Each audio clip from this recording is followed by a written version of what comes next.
on this presentation. I worked on this presentation with Ward Silver and Zero AX, and let's see if we can get. I'm advancing presentation here, but not advancing there. Why is that?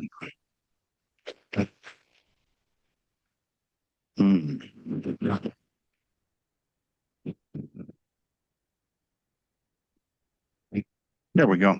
All right. So there's a lot of information out there. Some of it is correct, some of it is not correct.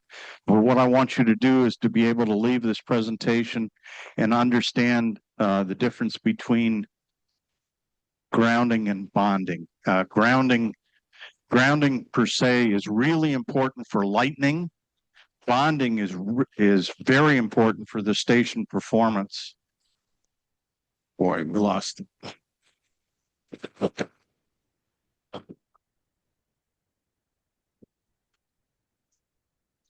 See if we can get it back. You want me to reshare, Barney? No, wait.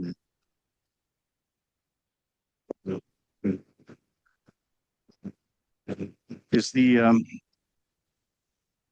internet available here? The Wi-Fi? Maybe the Wi-Fi would be better. Which one? Netgear?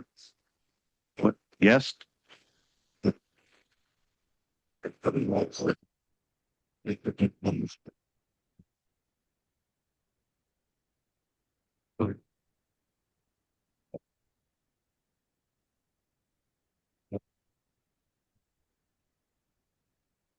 No, boy.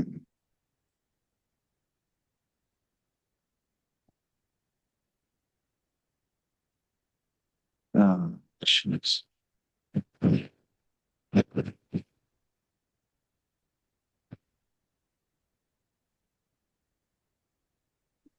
Yeah.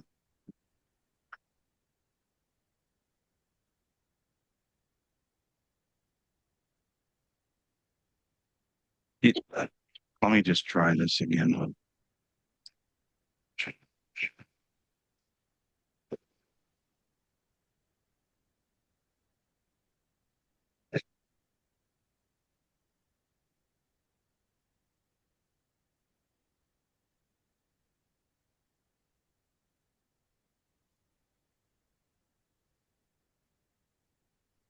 You guys need some of that new AI stuff.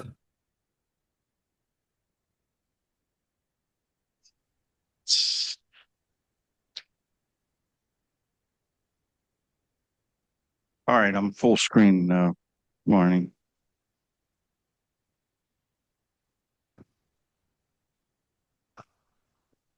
See if you see it now. All right.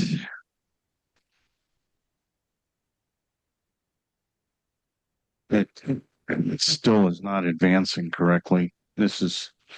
I'm really, really sorry that there's trouble. Yeah, I've got it full screen here, Barney, but okay. All right. There we go. So what I want to make sure that you leave here with is appreciating the differences between grounding and bonding. What I'm going to show you tonight is very important from an AC safety, lightning protection, and RF in the shack as well. And then I'm going to discuss the techniques to do all this. And I'm going to give you some resources as well. And most of these resources are free on the internet. And this is advancing very well now. Good. So here are some of the references. The ARRL handbook is really good on this. Also, there's a book, Lightning Protection for Amateur Stations, that Ron Block wrote. There are online resources from K9YC and K0BG. And then this book, Grounding and Bonding for the Radio Amateur, which we'll have several copies at the Christmas party. This is really good. This is the second edition. So it's been revised. It has been peer reviewed. It is great. It covers your AC power, covers grounding, and lots of examples. So ground has different meanings, and everybody can have a different interpretation of what ground really is. It can be a verb, it can be an adjective, um, and in some cases, it's just the green wire ground as well. Remember that as we think that Earth is a magic sink where we can just throw stuff that we don't need, like bad RF. Maybe it's burning our lips or things like that, and that's not what the Earth is. And it's not a magic sink. And there are definitions that you need that are fuzzy, such as RF ground, ground loops, and single point ground. So be careful how you refer to ground. Bonding is really, really important because bonding is the thing we can control the most. And it's very simple in bonding, but I can walk into just about any ham station and there's no connection to the ground on the back of the radio or the ground on the back of the amplifier. Bonding those together really makes a difference in the performance of your station so that everything goes up and down together. It prevents the shock hazard. It prevents lightning problems because of voltage differentials, and it limits the current that the devices are picking up in your shack. We'll talk more about that. For bonding to work, the wires have to be short and preferably thick so that they have low loss, heavy enough to carry the expected current in the case of lightning, and sturdy enough to survive the environment outside. So we don't want to use braid from old coax because that's unprotected copper and it will disintegrate very fast. At DX Engineering and other vendors, we sell tinned copper braid, which is wide and it is tinned, and that protects it from the environment. So we don't want to use old coax braid. We can use tin copper braid, but not outside because it will wick water. Outside, it's best to use solid wire or solid strap. All of these things that you're using, these short connections, work in your favor for AC safety, lightning protection, and to take care of your RF management. So we've heard grounding for AC safety under the names equipment ground, third wire ground, green wire ground. Remember that you want to keep these ground connections all low resistance. One of the things that's very important, and we're going to talk about this, is the bond that occurs in your main panel and the bond that occurs from your Radio Shack to your main panel for your AC service. It's all the AC safety grounding is really important so that there's a common place for fault currents and also an earth connection to stabilize the AC power system during transients. This Black & Decker book is really good. You can get very in depth into AC safety grounding. When it comes to working on your panel, it's always best to hire a licensed bonded electrician who does this every day. That's their job. They're really good at it. And that way you can't get in trouble. It's very important that if there was ever a fire in your home, one of the first things the insurance company is going to look for is to see if that electrical service was put in by a professional bonded electrician. From lightning, you want to make sure that you're steering lightning to make good decisions. So one of the things that it's easy to do, but you have to make sure that you don't invite lightning into your house. That is not what you want to do. And we're going to talk about single point ground panels. the SPGP, this bonds all of your grounds together. And that's the part of bonding that is the real secret here. And we want to make sure that we keep protected and unprotected cables separated. And here is a single point ground panel. It's a metal panel. It can be made out of aluminum. It can be made out of copper.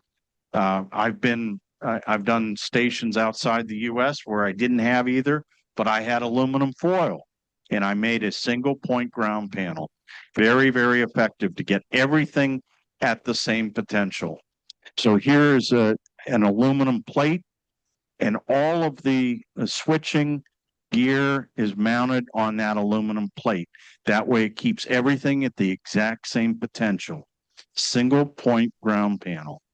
Here's another example of a remote coax switch with the control cables with gas discharge tubes. Those little blue devices that are right on top of the terminal strip, those are gas discharge tubes that are set to fire at a specific voltage. So if there's ever any transients or static electricity or lightning, it shunts that energy to ground. So again, on a aluminum plate. So we want to make sure, this is very important, bonding all the earth connections together is very important. So you see here the electrical panel, you see the ground rod for the electrical panel. And then there is connections to all the other ground rods around the perimeter of the house. All these grounds have to be connected together. So here's the wrong way to do grounding. All right. Number one, this tower, there's no ground rod. That's bad.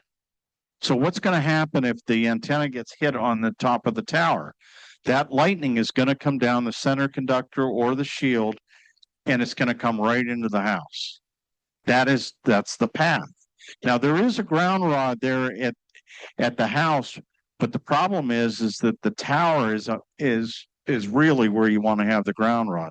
So once the lightning is inside the house, it goes through the radio. What happens to the radio? Gets blown up. And anything that is connected to the radio, such as an amplifier, gets blown up. Notice that the AC service entry ground rod is not connected to that ground rod on the outside of the house. That's bad. Now you have a difference in potential. That's very bad. So this is the right way to do it. Notice the ground rod connected to the tower, then all the ground rods are connected together so that all the paths are at the same potential. So the AC service entry ground rod is connected to the tower ground rod. Everything is connected together. On a tower, this is what I do, and a lot of people do, is have radials with more ground rods to make sure that that tower can shed any lightning right to ground. This works. It really, really works. Remember that everything in your station can be an antenna, and you don't want it to be an antenna. You want the antenna to be outside. You don't want anything in the station. So that's why bonding everything together is really important. So we're going to concentrate on bonding, keep the connections clean and short, and that will keep everything at the same voltage. Remember that if you have a high power amplifier, that requires additional connections to the bonding system. And also what I do is I create a common reference plane to make sure that everything goes up and down together. So here's a really inexpensive way to bond everything together by using the RF bonding bus, which is a 1/2-inch copper pipe, and then connect each component of the station to that bonding bus. And then the strap goes to the single point ground panel. So everything gets connected together. Everything is in parallel, not in series. So in the back of your station where you have all your cables, you want to minimize the loop area. You want to make sure that you use a bonding bus for the reference plane. I'm going to show you that. use shielded cables, and make sure the wires are short and tight.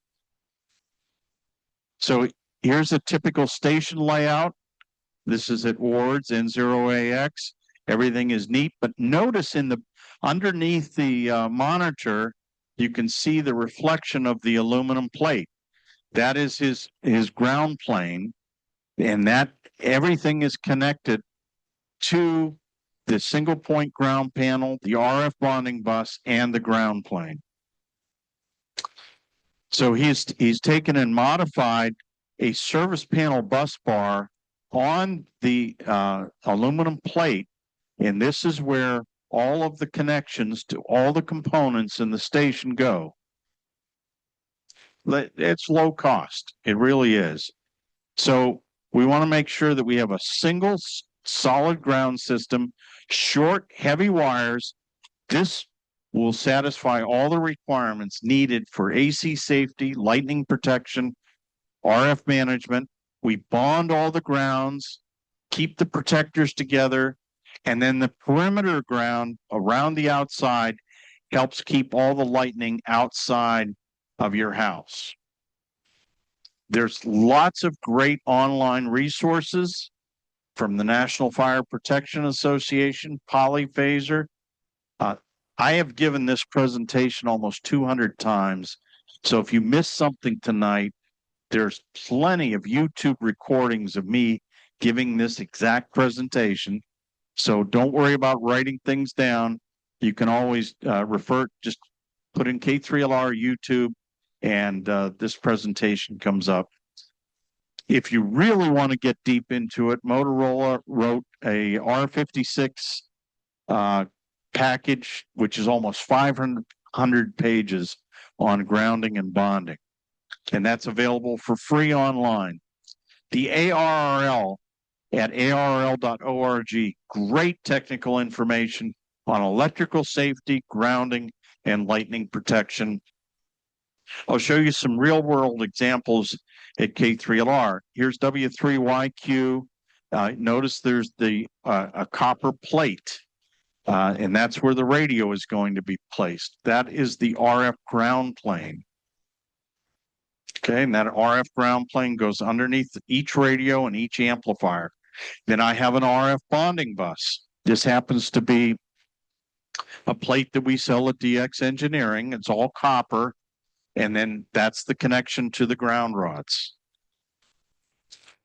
And using the connections from each radio and each amplifier, each rotor control, each antenna switch goes to the RF bonding bus. And here you can see that tin copper braid. It's 1 inch wide, and the lugs crimped and soldered. And here are the connections to the RF ground plane. So the radio is going to be connected via that 1 inch tin copper braid, and then the 1 inch tin copper braid on the right side is then connected to the RF bonding bus.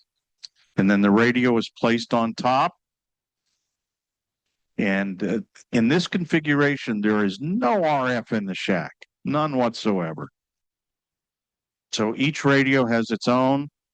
And you notice here, this is the back of the ICOM radio.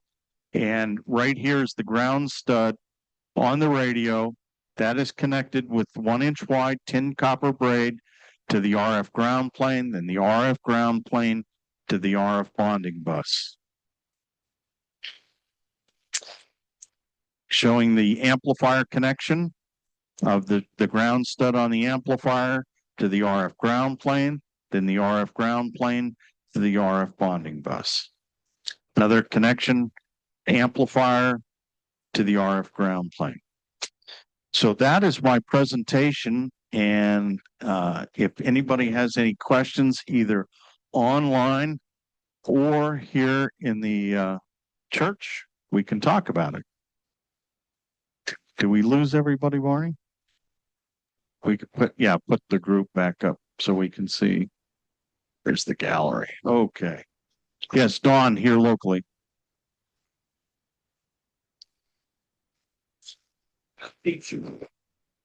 So the question is on grounding your tower, how deep should you go with a grounding rod? The recommended depth is 8 feet to get an 8 foot ground rod. Uh, the ground rods are made from steel. It's copper coated steel. And so you want to put the ground rod in as deep as you can, and then a very short connection with clamps between the leg of the tower and the ground rod. How about a question online? Anybody have any questions online? Jeff here. Regarding go boxes, I have Yes. a go box with an internal metal frame. How should I ground that properly? Just curious. All right. So on that go box, you want to make sure that every component that is in the go box is bonded together. So don't count on the box to do that. No. All right. So you want to have an RF bonding bus for each component to bond to. And then if you're in a location where you can get a ground rod and you can push in a ground rod, maybe 2 feet or 3 feet, that would be great to give you a temporary ground. But at a minimum, you really want to make sure that you bond every component together. Okay. Thank you. Mm-hmm. Tim, I have my station down in the basement. Al, we I'm can sorry. barely hear your mic, Al. Okay. Is that any better? Yeah, get right up on it, Al. Okay. At any rate, I'm concerned about the length of the ground wire from my going out to the ground outside because it's in the basement. I know you have the same situation. So from that common point in the shack going outside, that could be like 8 feet to get out to 4 feet from the house. Is that a concern or? Now you do the best job you can. You make that wire as large as you can, Al, and as short. But it, the most important thing is the connection, Al, is to make sure that you get that connection to a ground rod, and then that ground rod is connected to the service ground rod as well in the main panel. Okay. Yes. Yeah. Thank you for clarifying. Okay. We have yes, Steve here locally. Go go ahead, James. Thank you.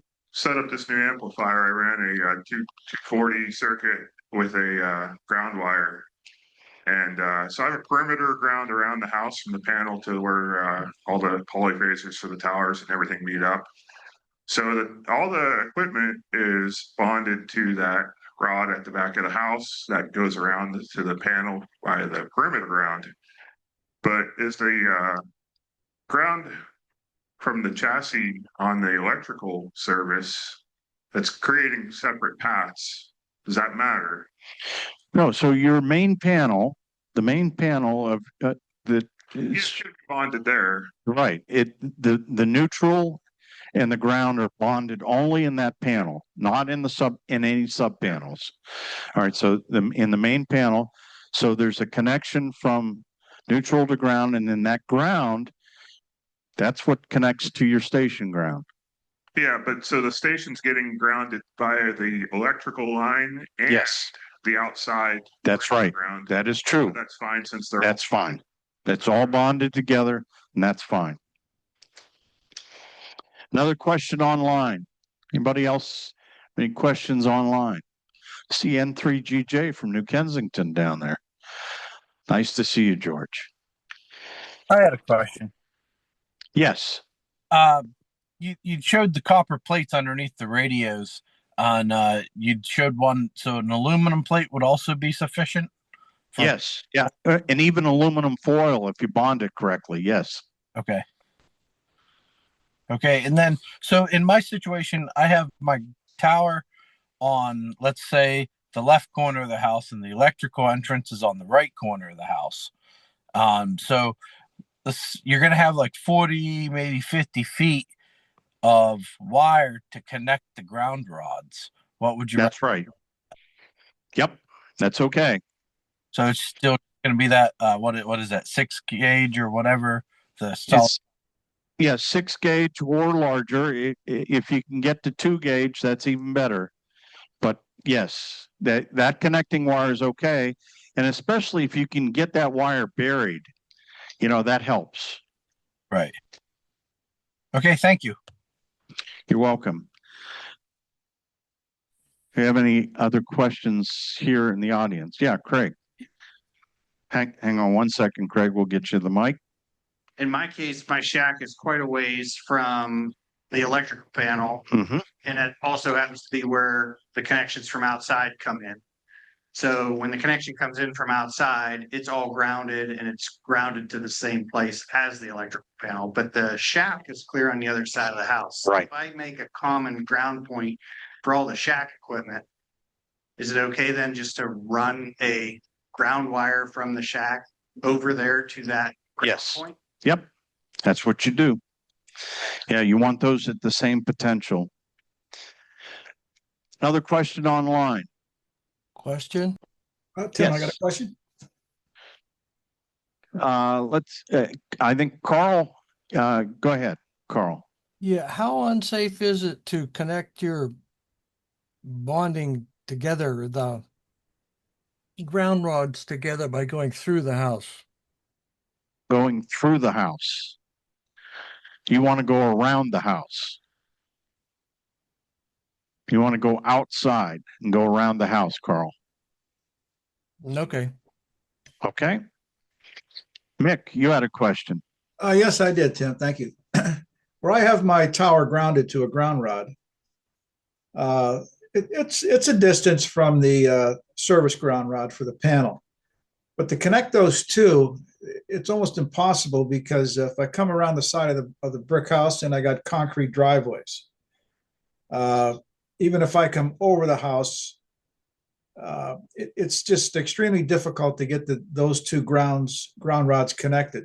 What I generally do with severe weather, I just disconnect the coaxes to the radios in the house. That's probably better than nothing. No, that is better than nothing. But again, you're going to have a difference in potential. Right. But I understand. I mean, you don't have a choice in this situation. No. So you do the best you can. All right. Thank you. All right, Mick. Yes, Dave. Okay. What's the advantage of CAD welding to your ground rods? The advantage is that connection will never be corrosive if you CAD weld. We have the one shots at DX Engineering. The CAD welding is the primo Cadillac way to do it. Otherwise, you need to use a good connector, because we're talking about, if you get a lightning hit, there can be hundreds of amps of current. So you want to have a really good connection. But absolutely, doing it, most people do it with connectors. But if you can use CAD weld, that is the primo way to do it. Ron, you had a question? Hang on. Let's get the mic. Doing the perimeter ground, is it best to try to go on the side of the house that's away from any entrances like the gas lines coming into the house? Yes. Yeah, you want to steer clear of that. Yes. Away from the road. Yep. Hey, Tim, question from Skyview. Question from Skyview, Tim. Dawn's here. Yes. Yeah, Yeah, go ahead, Don. Yeah, I think my general grounding around the station is pretty good. I have each of the legs of my tower grounded to 3 8-foot ground rods. About 8 foot from that on the wall of my house is a NEMA 4 box with all my lightning protection. That box is grounded to another 8-foot ground rod, and they're bonded together, all with number 6 solid, and then in through the rest of the house. By the way, the electrician that put in my service entrance grounded the box with a 3-foot long ground rod right next to the foundation. So I don't trust that. The question is, in the back end of my yard, I have a 10-foot post with a 10-foot mast and a 10-meter vertical. So at the bottom of that 10-meter vertical, I have an 8-foot ground rod, but it is not bonded to all the rest of the house. The coax from that antenna is underground and comes up into my lightning arrestor box.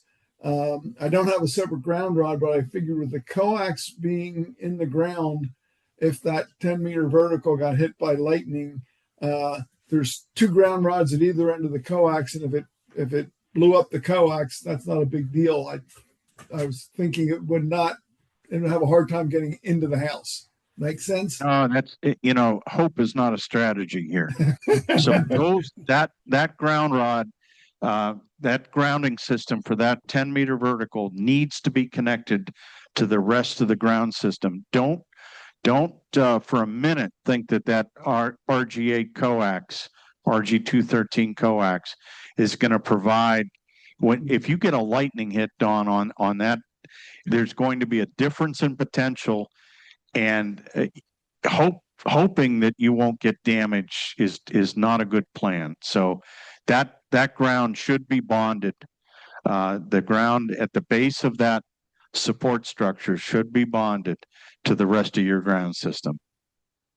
Okay, well, it looks like before the ground freezes, I'm going to be running some number 6 copper and probably at least 2 more ground rods in between the 2 points. There you go. That's good. Get busy because it's going to get cold tomorrow. All right. Any further questions on? Make sure Grounding and Bonding for the Radio Amateur by Ward Silver. It's an ARRL book. It's available from the ARRL. It's available from DX Engineering. It is the absolute definitive book and strategies on how to do grounding and bonding. Any other questions online? I have one more question, if I may. Yes. Yeah. So a lot of this talk has been about towers. What about those of us that are also using like a wire antenna, like a dipole, where it's just being strung up between trees?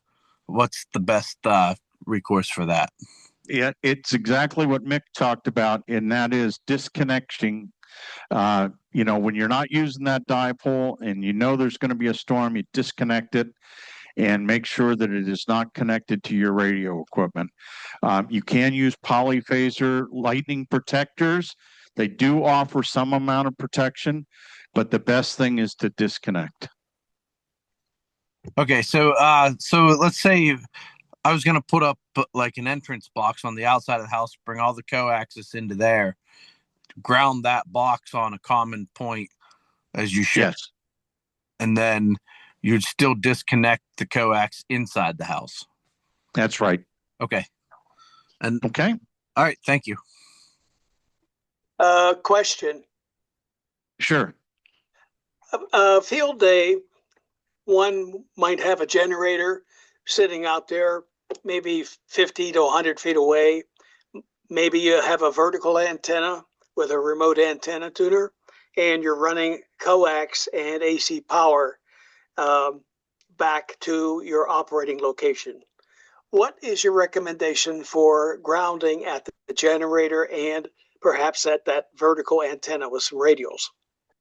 Yeah, so I would make sure you have a ground rod at the vertical antenna. I would make sure there's a ground rod at the generator, and I would make sure that there is a connection other than just coax between the generator and that vertical, because you do not want to have a difference in potential. What about at the operating shack? And then a connection to the operating shack where the RF bonding bus, each one of the components is connected, and that so that everything is connected together. So I have to run a piece of wire out to the 2 ground rods external, yes, and one also right at the shack or tent or wherever I'm operating. That's right. Just like it was in that diagram. Okay. Thank you very much. Okay, Rich. And James will give you the microphone. Yeah. So you have a vertical with the ground rod out like 100 feet from the house or more. Mm-hmm. And you want to run like a number 6 all the way to that, to bond that? That's right. Wow. Okay. Yeah, I mean, Consider that, it- but it makes sense. yeah, if you have a difference in potential, you can blow things up. Okay. Back online. Any other questions online? I have a question. Yes, Luke. I am in a very old house, and a lot of the electrical outlets aren't even grounded. So before I even set up a radio base station here, I'm guessing it'd probably be recommended for me to get the electricity remodeled. Yes, I think that there's a whole host of reasons you should do that, Luke. But you should definitely update your electrical system. And so I would consult with a professional electrician and get that done first, Luke. All right, thank you. I'm available via email if you have further questions. It's K3LR at K3LR.com. If you just, even if you just go to Google and Google K3LR, you'll land on my website. There's a button that says email to K3LR, so you can email me at any time. And if I don't know the answer to your question, I will make sure that I give you an expert on a particular area of grounding and bonding. It's really, really important. It's not well understood, and it can make the difference in how well your station performs. But most importantly, it can make a difference in getting blown up due to lightning. And I don't want to see anybody have problems due to lightning or have a safety issue. So again, if you didn't get your question answered tonight, make sure you email me, and I'll do everything I can to help you. 2 months ago, Amy, N8AMY, got these nice coasters for the Mercer County Amateur Radio Club. How many people did not get a coaster when I originally? I want to make sure that you get a coaster here. Here's that contest from. There you go. You.